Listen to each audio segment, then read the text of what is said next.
Som bekendt medførte den anden verdenskrig, at Danmark var besat af tyskerne fra den 9. april 1940 til den 5. maj 1945. Efter at Vejenborgerne havde oplevet overflyvningen den 9. april, kom den fredelige hverdag næsten som en overraskelse. Men snart mærkede man, at der var krig i Europa. Vinduerne skulle mørklægges, og man fik anvist, hvordan bilernes og cyklernes lygter skulle afskærmes. Intet lys måtte kunne ses fra luften. Og der skulle spares på kul og koks, så der kom gang i tørvegravningen, samtidig med, at temperaturen skulle sænkes inden døre. Først gik prisen på benzin kraftigt i vejret, siden blev det umuligt at skaffe benzin, og ville man køre, måtte der monteres en gasgenerator. Mange steder, som her i Torsted, kom der gang i produktionen af generatorbrænde.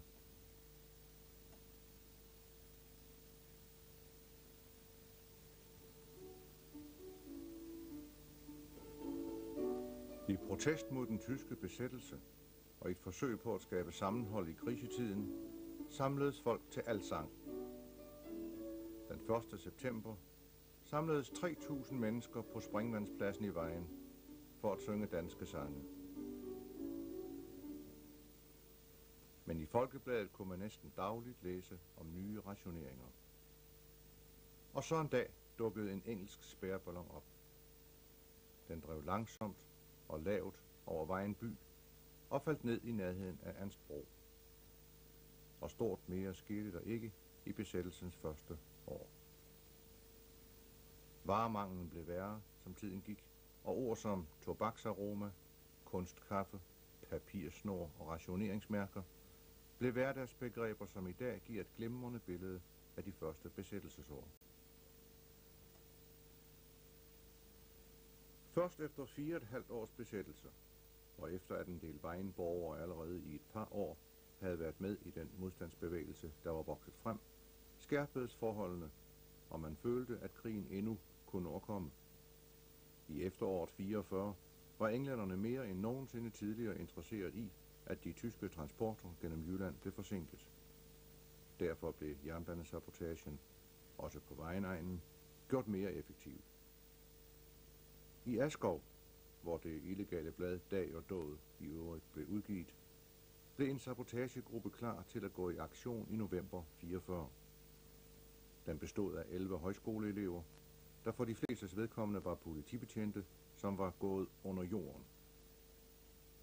Samtidig gjorde tyskerne bevogtningen af jernbanelinjerne bedre.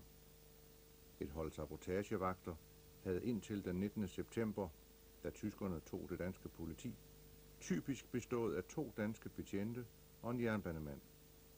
Men senere overtog den tyske værnemagt bevogtningen. Af den grund ankom der et tysk bevogtningskompagni til Vejen den 20. december 1944.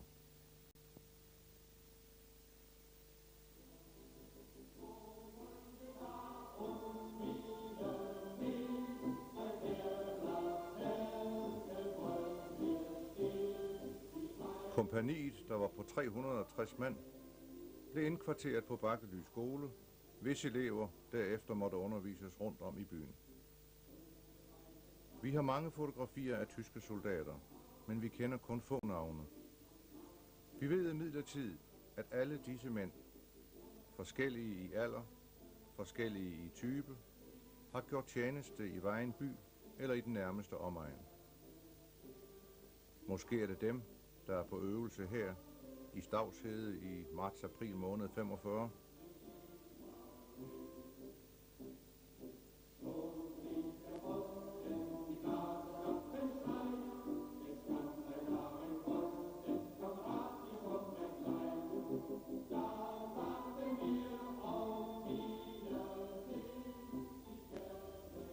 Måske har de gået vagt på jernbanen i de lange vinternætter.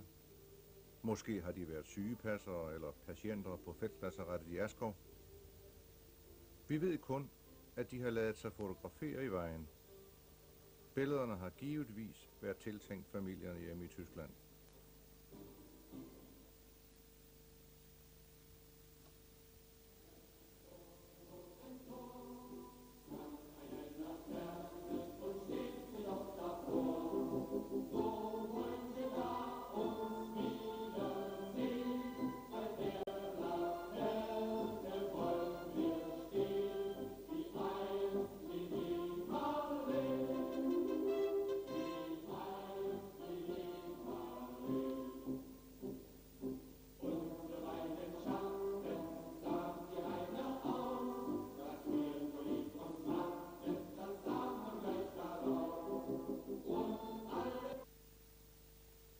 kender dog to af Bakkely-kompagniets soldater, nemlig den cigaretrygende unteroffizier Schüller, der gjorde tjeneste på kompagnikontoret på Breidablik, og kompagnichefen, den kun 24-årige løjtnant af reserven, Eberhard Steim. Løjtnant Steim havde tidligere gjort tjeneste i Afrika, og ses her yderst til højre i billedet, mens feltmarskal Rommel udsteder en sidste ordre fra sin bil. Og nu tager vi et stort spring fra den unge løjtnant i vejen til den 40 år ældre arkitekt i Stuttgart, Eberhard Steim, som vi har fået her i studiet. Eberhard Steim, hvad var dit første indtryk af Vejenby, da du ankom i 44? Jeg har haft indtryk, at byen var en smuk og fredelig by, og ikke et huset var ødelagt af krigen. Og hvad skulle du i vejen? Hvad opgave fik I? Min kompagni skulle passe på jernbanelinje og også uddanne de sidste reserver af folket. Det var faktisk rekrutter, du kom med. Det var rekrutter. Vidste du noget om vejen i forvejen? Nej, vi har ikke haft officielt information. Ikke over Danmark, og heller ikke over byen. Og hvor kom I fra? Hvor kom du fra? Og hvor kom kompagniet fra? 3M-kompagnier blev sammensat af begyndelse af december i Esvege i nærheden af Kassel. Og så blev de transporteret med tog til Ribe, og der bliver et kompagni der, og bataljonsstaben, og et kompagni kommer til Esbjerg, og vi til Vejen. Mens de tyske værnemagtssoldater bevogtede de danske jernbaner, fortsatte sabotørerne med at ødelægge dem. Ordrerne til at gå i aktion kom fra London via BBC's danske udsendelser, der i besættelsestidens sidste måneder altid sluttede med de såkaldte særmeldinger. Samuel, Ellie, Dora, Stine, Edmund og Axel. Det var en særmelding. Hilsen til Hanne og Trine betød, at en jernbanestrækning skulle blokeres i 3 døgn. Andre navne henviste til forskellige sabotagegrupper. Gruppen i Askov afsporede allerede i november 44 et tog ved Estrup Skov, og cirka den 10. april 45 sprængte man broen ved Ladelund. Sabotørerne modtog sprængstof fra England. Om natten blev der fra flyvemaskiner nedkastet forsyninger. Royal Air Force havde godkendt et par nedkastningspladser ved vejen, og når sabotørerne gennem særmeldingerne modtog hilsen til Emil Kjær, betød det, at man skulle være parat ved pladsen i Askov, der i øvrigt var den sydligst beliggende nedkastningsplads i Jylland. Var der hilsen til Potifar, gjaldt det pladsen ved Østergæsten Skov. Denne plads blev dog af sikkerhedsmæssige grunde aldrig anvendt. I foråret 45 blev der i Danmark foretaget 140 nedkastninger, fordelt på i alt 240 nedkastningspladser. Vi har besøgt Frede Melvang, der var med til at modtage en sending containere på pladsen ved Melvanggård i Askov i foråret 45.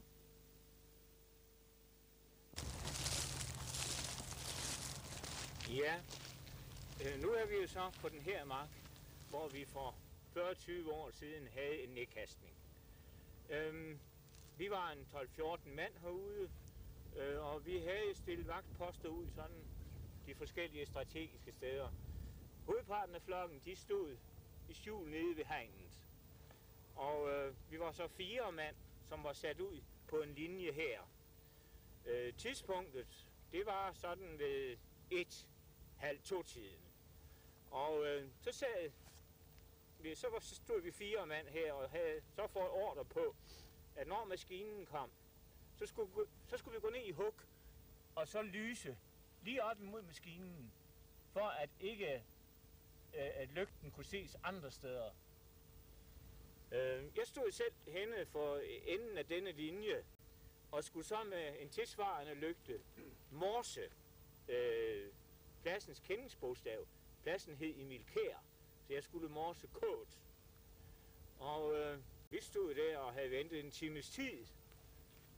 Pludselig ser vi maskinen komme derudefra, og der kom ganske lavt. Vi så den faktisk før vi hørte den. Det var klar måneskin den aften.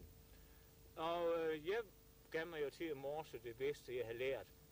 Og denne store maskine, en 4-motors med dobbelt haleror, kom sejlende lige hen over os.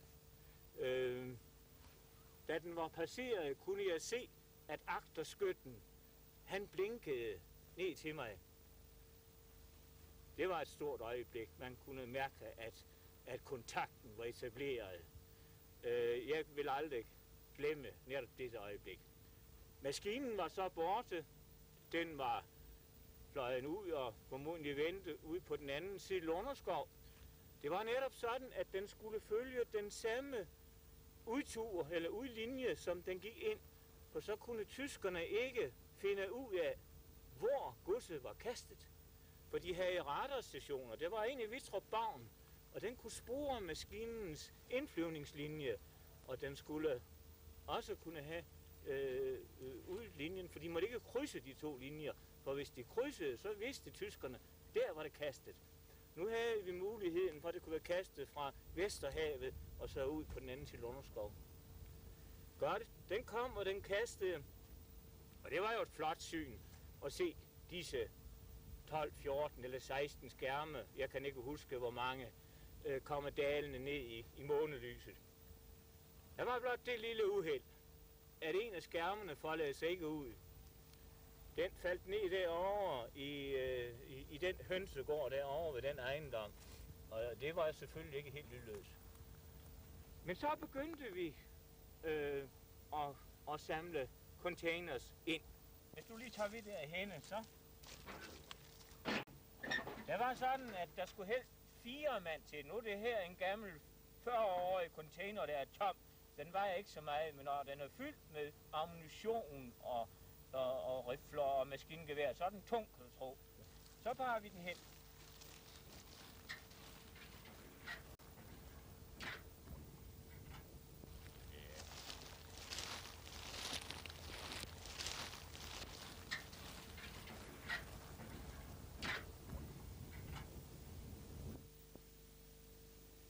Men ikke alle maskiner slap heldigt tilbage til baserne i England.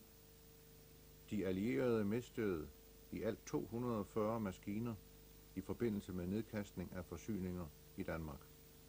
Og herved blev 1200 engelske og amerikanske besætningsmedlemmer dræbt. Her ser vi vraget af en nedstyrtet engelsk bombemaskine på viadukten i vejen.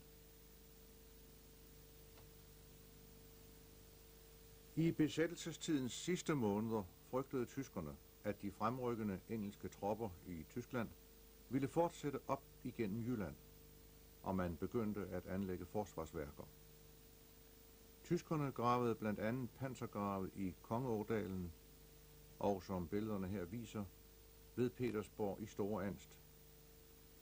For at hindre sammenskridning, afstivede man med granstammer, der blev opkøbt i egnens plantager.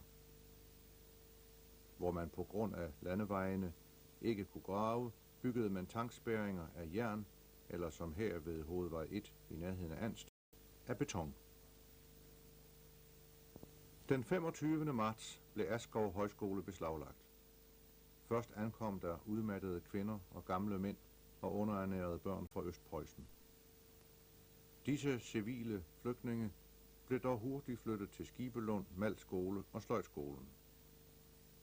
Mens flygtningene var i byen, blev der blandt dem født 16 børn, mens der døde 36, som blev begravet af den daværende præst i Askov, H. Doms Christensen. Flygtningenes antal i Vejenområdet var 1.300, mens der til sammenligning i hele landet var 245.000 tyske flygtninge.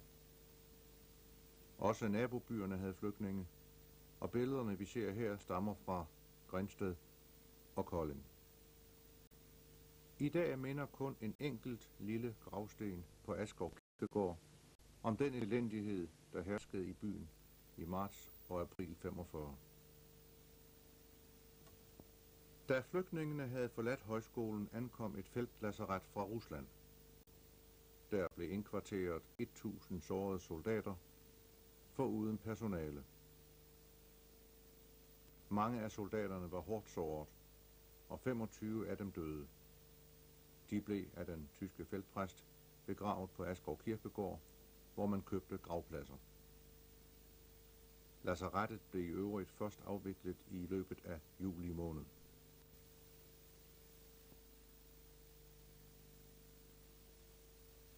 Som tiden gik, blev sabotørerne dristigere. Fra den 6. april 45 foretog gruppen fra Askov således 36 skinnesprængninger ved højlysdag. Men så gik det galt. Lad os rekonstruere, hvad der skete den 16. april. 3 sabotører fra Askov-gruppen skal forsøge at ødelægge jernbanen et sted i nærheden af Anstbro. De mødes om eftermiddagen i Askov Forsøgsmølle, hvor den ene bor på værelse. De efterser deres cykler og lægger sprængstoffet og de adskilte maskinpistoler i taskerne. De har pistoler i lommerne. Først på aftenen er de parate og vinker afslappet til møllebestyrerens datter, da de tager afsted. Deres aktioner er jo hidtil gået godt.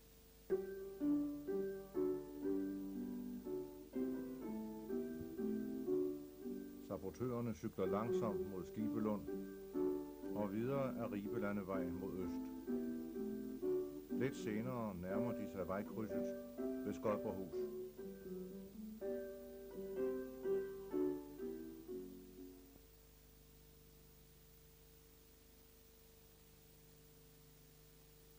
De danske sabotører er imidlertid uvidende om, at den tyske militær politipatrulje nogen tid forinden er ankommet til vejkrydset. Patruljerne havde først holdt sig skjult bag ved skolen, men kort tid før sabotørerne kommer til, rykker soldaterne ud i krydset og over foran kroen.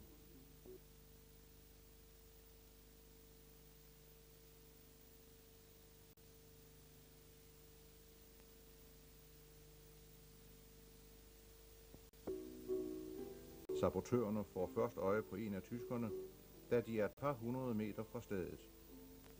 De sætter farten ned, mens de snakker om, hvad de skal gøre. De bliver enige om roligt at køre videre og dreje ind på den landejendom, der ligger umiddelbart vest for kroen. Tyskeren på landevejen har ikke reageret.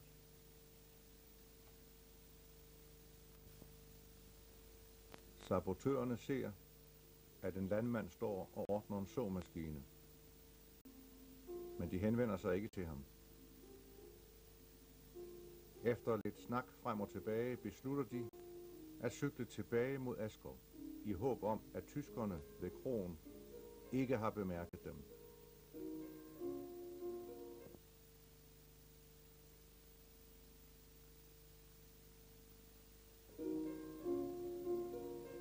Vagtposten, der står uden for kroen, ser imidlertid de 3 cyklister og kalder på sine kammerater. Danskerne hører, at der bliver råbt på tysk og sætter farten op.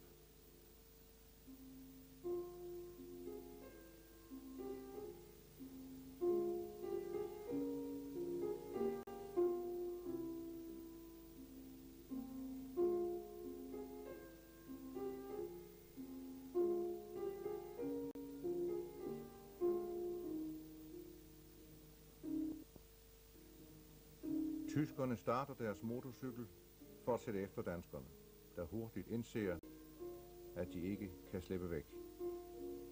De drejer derfor tværs over vejen og smider cyklerne i vejkanten. De flygter ind over marken, mens de forsøger at få maskinpistolerne op af taskerne for at få dem samlet.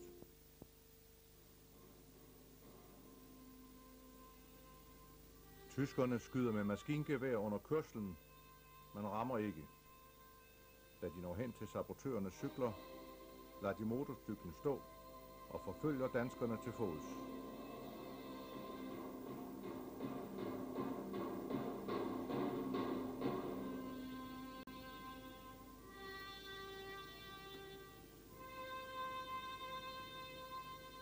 Sabotørerne smider sig i dækning, mens de affyrer deres pistoler.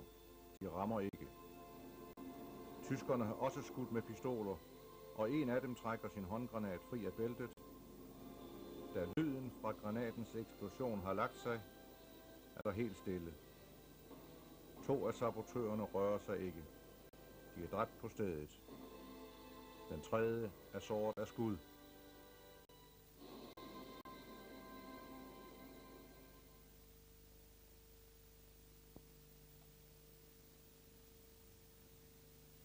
Umiddelbart efter træfningen ankommer endnu en tysk patrulje, og danskerne bliver slæbt ud til vejen.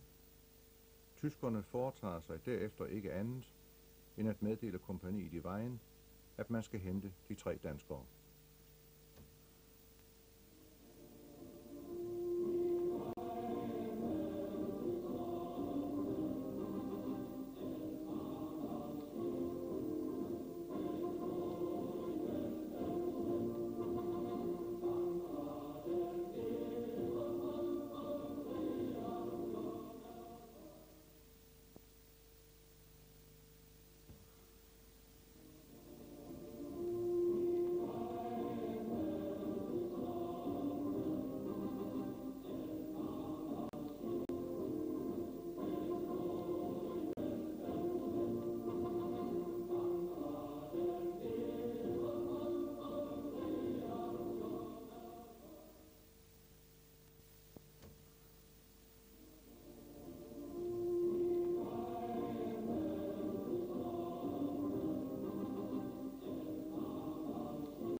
Og Svend Nielsen, du er jo den overlevende af de 3 sabotører, og det var dig, der lå her ved hegnen for 40 år siden.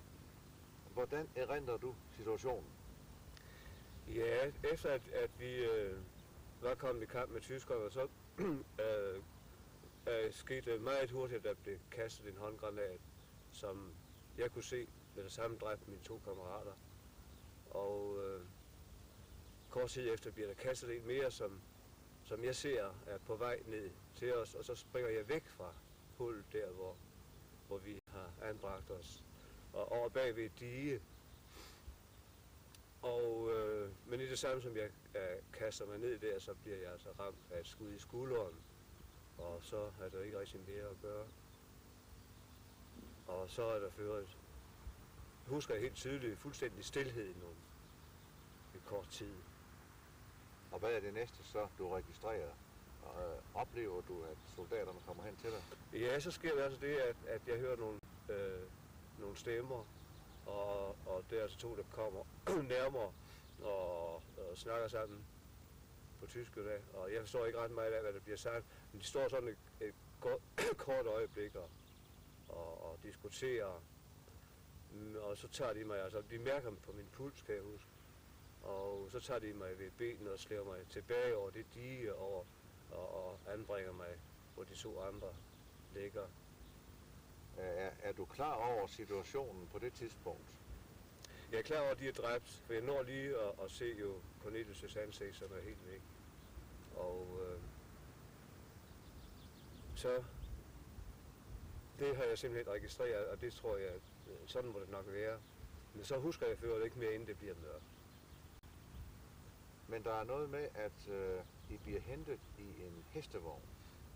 Ja, det er så det, jeg husker. Det er jo på et tidspunkt, der så lyder stemmer igen, og noget køretøj hvad det er, kommer. Og jeg bliver klar over, at det er en af de der stive vogne. Og der bliver vi altså anbragt i bunden af den. Om der er mere end en vogn, det ved jeg ikke. Og jeg husker i hvert fald, at der lå noget halm, som jeg blev anbragt på.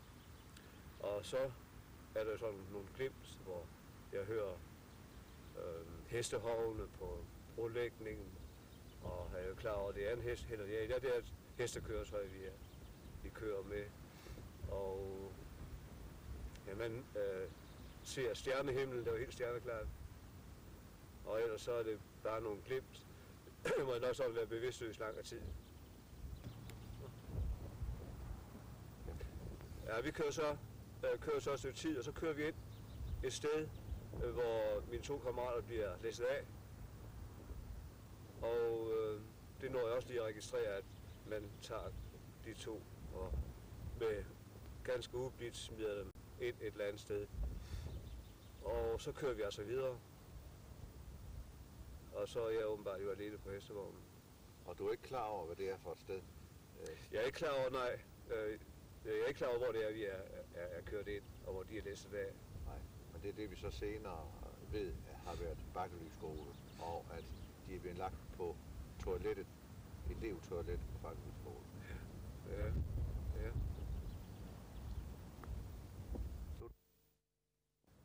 Den 16. april, hvor var du, da du hørte om episoden ved Skodborghus? Jeg var på Frejdablik her i huset og har fået meldinger fra en politimand. Han kommer på kontoret og siger, at vi skal hente frihedskæmperne fra Skodsborg. Ja. Hvad var din første reaktion på den meddelelse? Jeg var meget ulykkelig. Jeg tænkte, den er ikke nødvendig, at man skulle skyde her i byen, og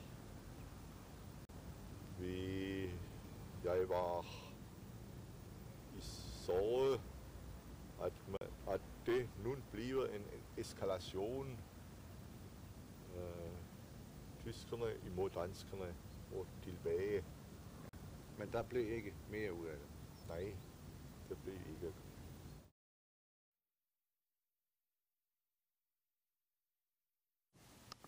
Vi besøger Axel Kjær, en af modstandsfolkene fra Vejen.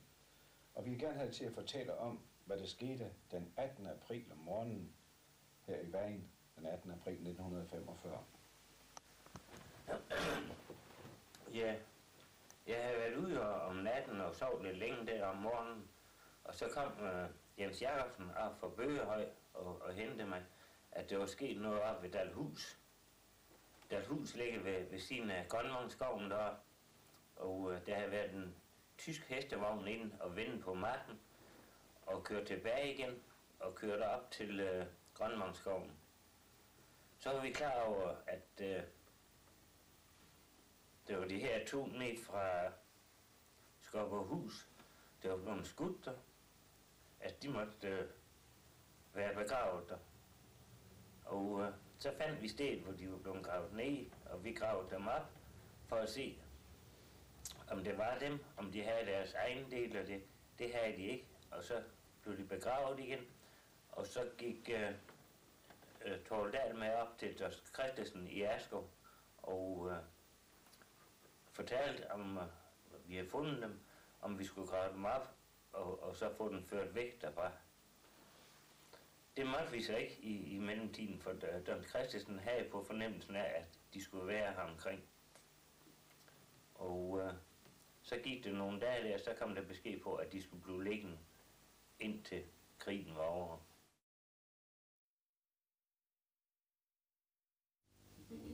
Da de døde sabotører blev bragt til Bakkely, blev de lagt på toilettet. Hvad vil du nu, 40 år efter, at sige, var det en rigtig beslutning at lægge dem der? Nej, det var ikke rigtigt. Det var en fejl. Og det bedauere bedyrede jeg meget, og jeg ville gøre det bedre, og derfor har jeg haft en besøg hos Don Christensen, at vi kunne snakke, hvad det skulle være. Den danske radiofoni var kontrolleret af tyskerne, hvorfor man ikke kunne stole på nyhederne. I stedet lyttede danskerne til London. Alle vidste, at krigen stod foran sin afslutning. Og endelig den 4. maj kl. 20.37 meddelte BBC's danske speaker, Johannes G. Sørensen, at besættelsestiden var forbi.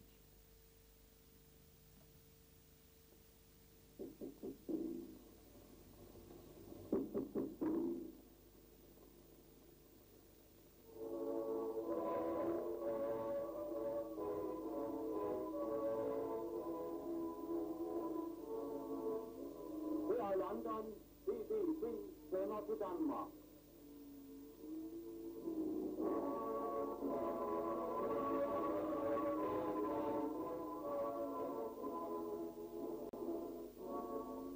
Vi hører os i 19 meter børnhed, for 2 bølgelængder i 31 meter børnhed, i 41 meter børnhed og for 1500 meter. I dette øjeblik meddeles det, at Montgomery har oplyst, at de tyske tropper i Holland, Nordvesttyskland og i Danmark har overgivet sig.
Og vi besøger en anden gammel modstandsmand, Gudmund Holm Jensen i Vejen.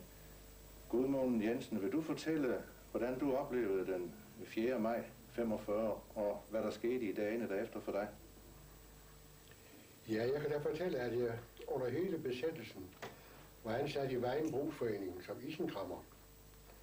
Og vores chef, uddeler A.C. Nind, han var en nær ven af Johannes Hansen, den senere byleder for Region 3 i Vejen. Og han indførte mig på et ret tidligt tidspunkt. Jeg tror, det var i cirka efteråret 42 i de spirende modstandsbevægelse, der så småt var begyndt at melde sig. Men netop den 4. maj, der havde hele personalet i Vejen Brugsforeningen, både kolonial og isenkramafdelingen, besluttet, at vi ville gøre ekstra forårsrent, uvis af hvilken årsag. Men det gjorde vi altså, og for ikke at gå glip af radioudsendelsen fra BBC i London, så riggede jeg et radioapparat, måske var der 2, jeg riggede op, så vi kunne høre den kl. 20.30. For alle var jeg noget spændt. Nogle af os, de troede fuldt og fast på, at sammenbruddet var nær. Vi lyttede jo spændt på alt, hvad der skete, og vi tænkte også både med gro og glæde på, hvad en fred ville bringe. Den berømte general oppe i Silkeborg, han havde sagt, at han ville sælge Danmark så dyrt som muligt. Men vi kløede jo på med rengøring, og sådan ved 20-30-tiden, der skulle vi jo samles om de her radioapparater. Og efter det berømte gong-gong fra England, så hørte vi Johannes G. Sørensens efterhånden kendte stemme.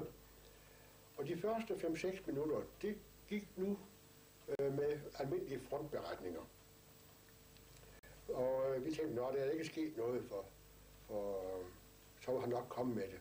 Men pludselig så blev han lidt urolig i stemmen, standser og tænker sig lidt om, og vi lyttede jo mere og mere. Og pludselig så kommer det, som vi har ventet efter i mange år. Der blev råbt hurra, støvkluder, karkluder og vel gik med hænderne. Man kastede højt op, dansede rundt på butiksgulvet. Ude fra kontoret, der kom den ind, og alt var glæde og stor forvirring. Det var i hvert fald ikke arbejde mere. Vi pakkede med det samme sammen, og jeg kan huske min sidste salut, da jeg gik ud på døren. Jeg får i hvert fald travlt. Og det gjorde jeg også sådan set, for der var ingen af os, der var ret meget i seng den aften. Jeg skulle foretages så forfærdeligt meget. Man skulle samle sit grej og sit udrustning og alt sammen. For vi var et lille hold fra vejen, der skulle deltage i en større bevogtning, kan man sige, eller i hvert fald overvågning af det tyske soldaters udmarch af Danmark. Der var vi på landsplan cirka 1100 mand. Det blev det i hvert fald sagt dengang. Men vores lille område, det var Rudbøl og Sædegrænser. For øvrigt så opdagede vi allerede om morgenen den 5. maj, man skrev om, at der var over 50.000 mænd under våben.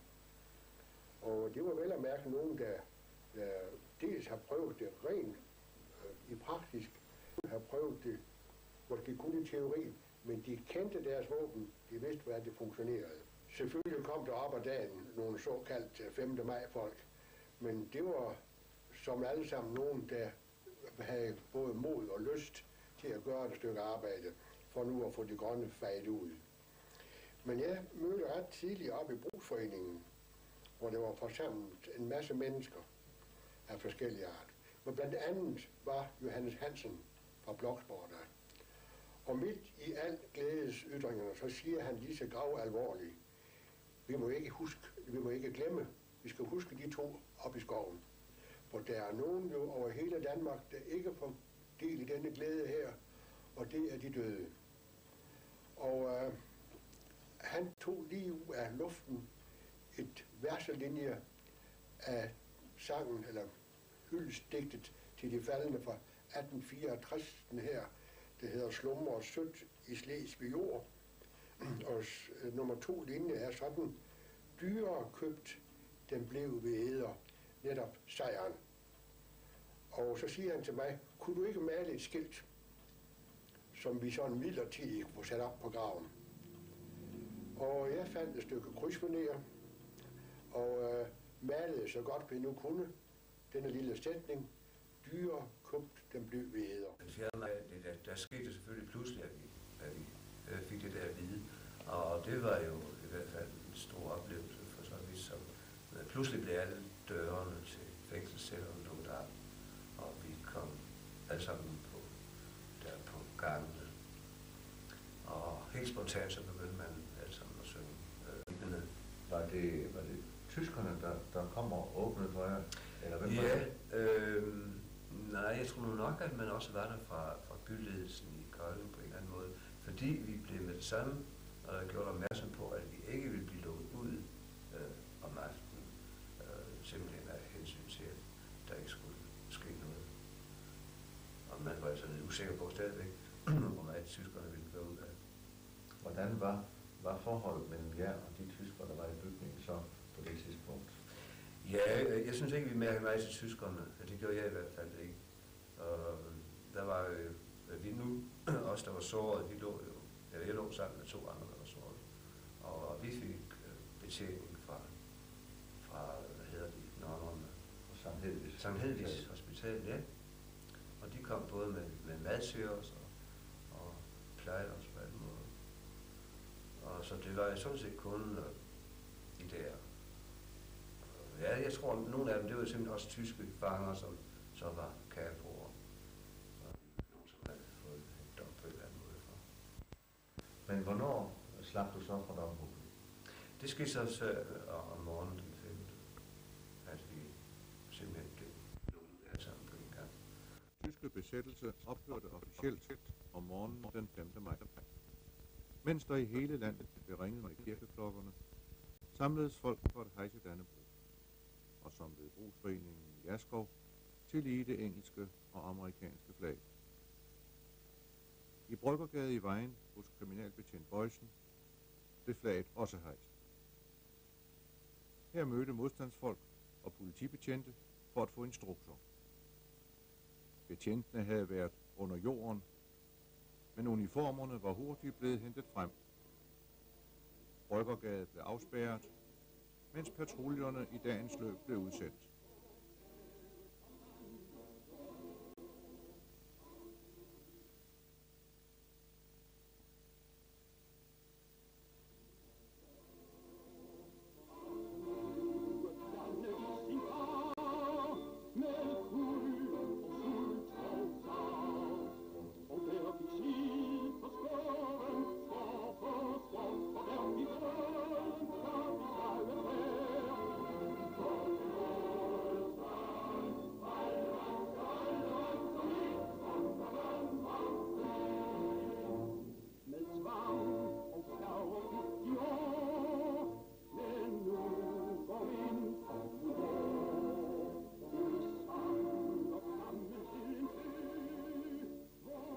Politi og frihedskæmpere skulle opretholde ordenen, efter at de tyske soldater var blevet trukket ind på Bakkely skole. Og i dagens løb blev der udsendt mange patruljer fra Bryggergade. –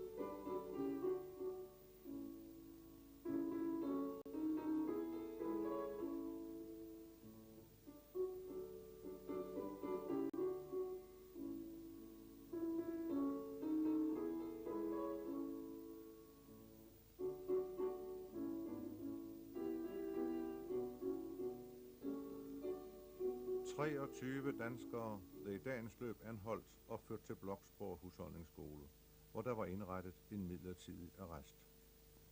I løbet af natten til den 6. maj blev alle afhørt om deres forbindelse med tyskerne, hvorefter de fleste fik lov til at gå. Nogle få blev fængslet og måtte senere stå til regnskab for alvorligere forbrydelser. Her ses køkkenpersonalet og vagtmandskabet ved Bloksborg. Vi havde jo en meget travl tid med fantastiske oplevelser. Oplevelser, som vi slet ikke troede virkelig kunne eksistere, fordi vi var kommet i et gammelt brydningsland, hvor det var både tyskere og danskere. Det kendte vi godt til i Vejen som gammel grænsestad ved Kongeåen, men at det var så udbredt, det har vi ikke vidst. Vi var overværet af både tragedier og komedier dernede og glæder. Og selvfølgelig var det der en glæde at se alle de tyske grønne, der vandrede over grænsen. Mere eller mindre hovmodige, mere eller mindre slåede.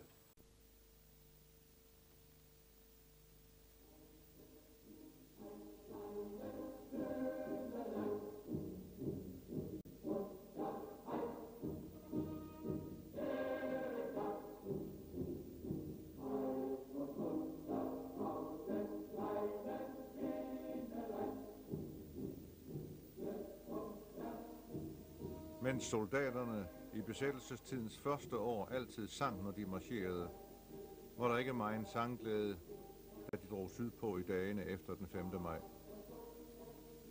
Mange kolonner kom gennem vejen, mens borgerne knap nok lagde mærke til dem. Nogen gik, andre kørte. Her er en afpillet panserkolonne på vej fra Banegårdspladsen ned gennem viadukten.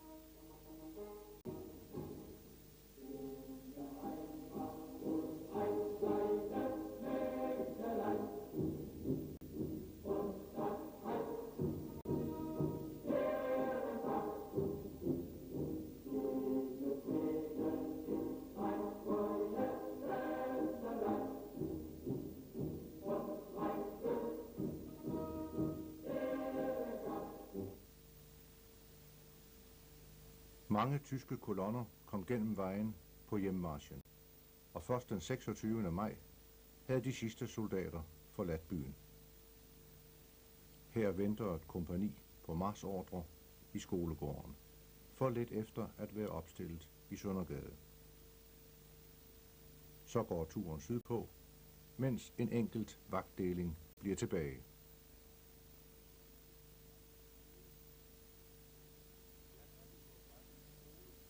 Ja, så er vi på Bakkely skole, Stein. Og det var det også for 40 år siden. Kan du huske skolen? Jeg kan huske skolen. Vi var der indkvarteret fra december 44 til maj. Og vi har haft her det store del af kompagniet.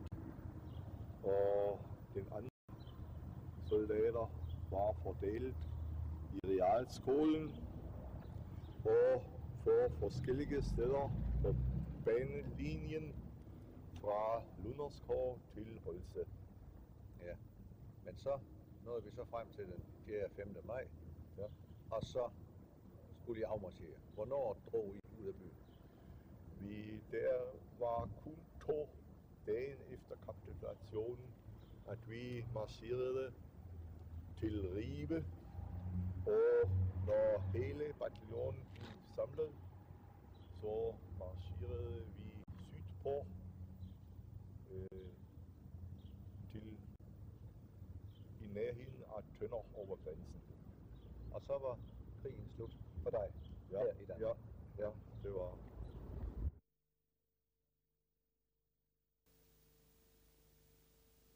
Og så kom de første englændere til vejen. Det var på Kristi Himmelfartsdag, den 10. maj. Vejret var fint, og folk havde fri. Så den lille gruppe engelske soldater fra 1st Royal Dragoons fik en stormende modtagelse.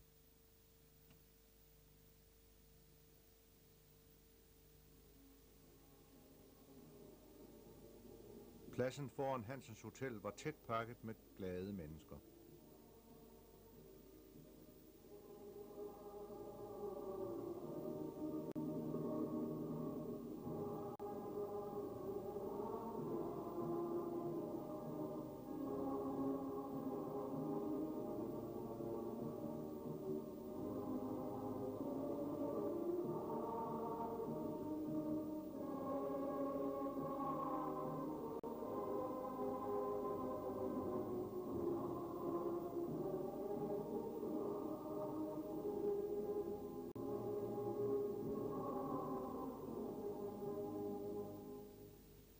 Befrierne skulle naturligvis også skrive autografer. Held og lykke, og længe leve det frie Danmark, skrev majoren den 10. maj 45.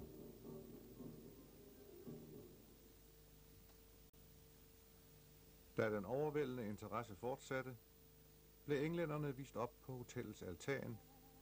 Der kunne de ses af alle. Efter så lang tid med tysk militær i gaderne, var det både nyt, spændende og betryggende at se de engelske uniformer.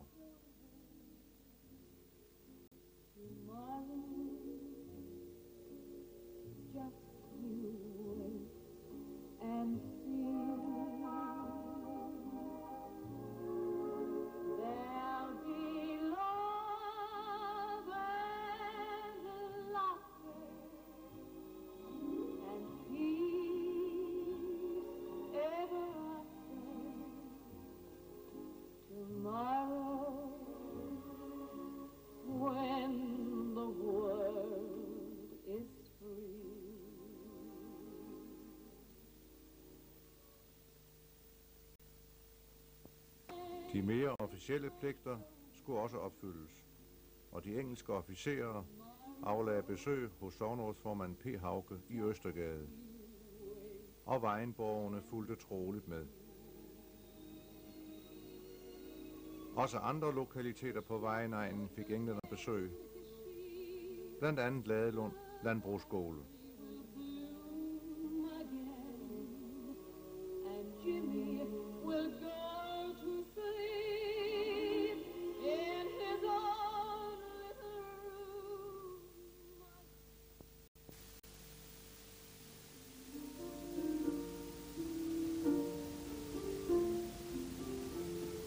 Samme dag, den 10.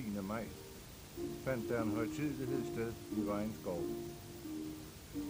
Mange mennesker overværede begravelsen af de dræbte sabotører fra Skodborghus. Reservebetjent Hans Torkil Hansen og politibetjent Peter Cornelius Madsen blev stedt til hvile på det sted i skoven, hvor de tyske soldater så hastigt havde gemt dem i april måned. Daværende lærer Svend Lunde var med til at organisere begravelsen. Den 10. maj 1945, der befandt vi os nogle stykker på Bloksborg Husholdningsskole. Det var morgenen den 10. maj. Og der kom vores gruppeleder og sagde, at han havde en opgave til os, som var frivillig. Vi skulle gå til Grønvang Skov og grave de 2 modstandsfolk op, som tyskerne havde begravet der den 17. april, altså godt 3 uger før. Og vi begav os straks afsted til Grønvang Skov. Det var nemt at finde stedet. Der var mange buketter og kranse. Og det var 5 dage efter befrielsen. Vi gravede de 2 modstandsfolk op. De lå kun 30-40 cm nede, dækket af jord og blade. De var fuldt påklædte, bortset fra støvlerne. Dem havde Gestapo taget. De var indsvøbt i papirsække, og vi kunne se, at de var blevet meget hårdt kvæstet ved aktionen dernede ved Skodborghus. Vi tog dem op og lærte dem i kister, og Dr. Høeg holdt en kort andagt. Foruden Dr. Høeg, der var kriminalassistent Bøjsen til stede og politiets vegne, og en bror til en af de dræbte, nemlig Hans Torkil Hansens bror. Så gravede vi en dobbelt grav, og om eftermiddagen fandt så begravelsen sted. Der var mange mennesker til stede, og det var valgmenighedspræst Dons Christensen, der forrettede begravelsen. Og så blev det taget af Jens Kruse og højskolelærer Bue Ruth. En måned efter, går det vel den 17. juni, søndag den 17. juni, der blev så stedet her indviet som gravplads af provst Lindegård i Vejen. Og der blev afsløret en mindesten, vi ser her, med de dræbtes navne, og bagpå står der dyrekøb, den blev ved eder. Gravpladsen her er en del af Vejen Kirkegård, og det er menighedsrådet i Vejen, der passer og vedligeholder graven. Så kan jeg lige nævne, at til stede var ved begge lejligheder den 3. i gruppen, nemlig Svend Nielsen, der var blevet såret ved Skodborghus, men som alligevel kunne deltage både i begravelsen og i mindehøjtideligheden. Her er nogle billeder, hvor nogle frihedskæmpere og en politibetjent, en officer, er ved at undersøge nogle tyske soldater. Og de står så mærkeligt med hænderne sådan fremme. Og da du er impliceret i den begivenhed, så vil jeg gerne have, at du fortæller lidt om den. Det er fra Askov Højskole. Det var lazaret deroppe. Og der var en stikker, der var blevet såret nede i Sønderjylland.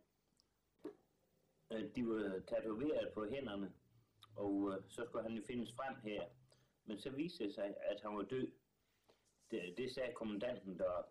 Og så havde de en dødsattest. Og de var jo ikke sikre på, at det passede. Så forlangte vi, at han skulle graves op. Og det blev han så. Og dengang han blev gravet op, der havde vi, hvad hedder hun, stikkeren Jenny Holm herude. Og hun mente, hun kunne kende ham, fordi han havde guldtænder, og hun kunne kende ham altså, hvis det var. Og det viser, at han var død og begravet i Askov. Og de andre, der står på billedet her, det er en betjent fra krigens tid af Knud Jensen.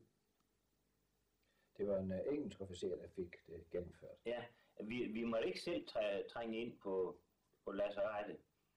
Og så kom vi i forbindelse med englænderne, og så kom der en engelsk løjtnant, Gardner, og han forlangte, at vi skulle ind og undersøge hele højskolen. I dagene efter den 5. maj blev der festet i Danmark. Fra Vejen kørte adskillige lastbiler med glade mennesker til grænsen. Man ville se de tyske soldater marchere ud, og man ville se de engelske tropper marchere ind.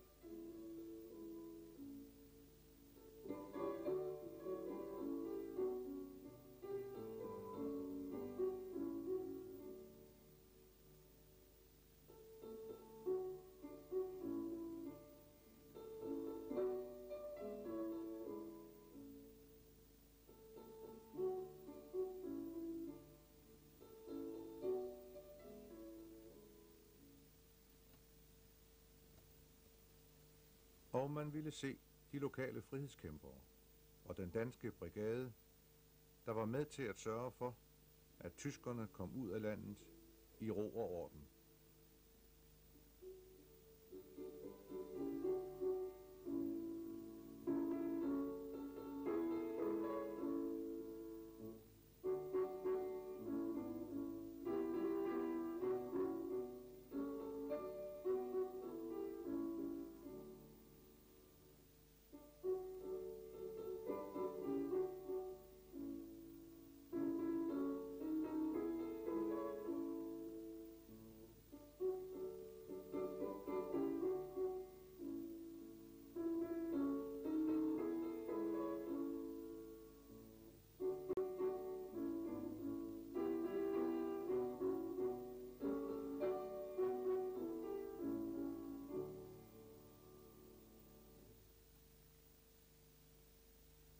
Besættelsestiden var endelig forbi. Danskerne skulle begynde at opbygge en ny, fredelig, men absolut ikke problemfri hverdag.